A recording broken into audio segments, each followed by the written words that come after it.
So now let's see how we can work around with strobe light and texture inside of Adobe Premiere Elements. So to work around with those effects, I'm going to go around over here and select this clip and then go to effects right here.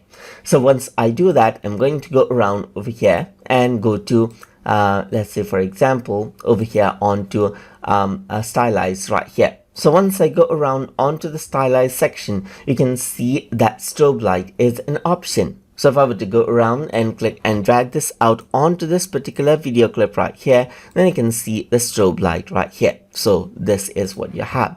You can go around and choose around the color as you wish for the strobe light as well and press OK, and then this is what you have. You can go around and change around and blend it out with original as well, and change around the duration of the strobe light as well. So you can see that you can go around and change around the duration as you like, and that is what you have. So let me just go around and say 0.5 seconds right here. So it is there for half a second right here. You can go around and go for periods as well. So let's just go around and then really make it small right here, like 1 second right here, just like this. And you can also go for randomness over here, just like this.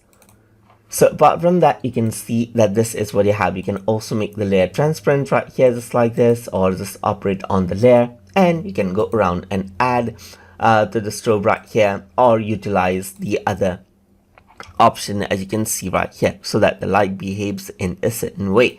So that is what you have. And you can also add in around random seeds right here, so that the strobe appears out randomly, as you can see, just like this. And that is how you can work around with the strobe light effect. Apart from that, if I were to go around and delete it, let me just go around and pause this around. You got the texturize option. So if I were to go to texturize right here, then you can not see anything as of now. That what I can do is I can go around and bring in, let's say for example, another footage right here, like this keyboard footage, and then I'm going to keep this layer on the top over here. So once I do that, what I'm going to do is I'm going to go around and select out the texture layer right here as video 2 right here, just like this. So once I do that over here, let me just go around, bring it to the top right here. This is the video 2, so you can go around, change around the light direction and the texture contrast over here, and you can see the keyboard bits right here, just like this. So that is what you have. Let me just go around and then change this around, and you can see the lights right here, just like this, texture contrast, and then you can change this around right here. So you can also go around over here. Let me just go around and then go to keyboard right here, and then add in texturize option over here on this particular keyboard.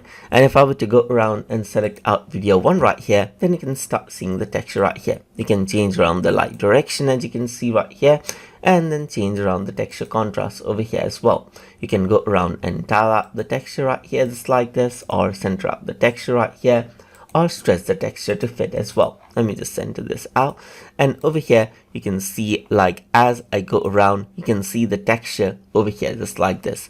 And that is how you can work around with strobe light and texturize effect inside of Adobe Premiere Elements. So hope you guys learned something as always, and as always, please like, comment, share and subscribe.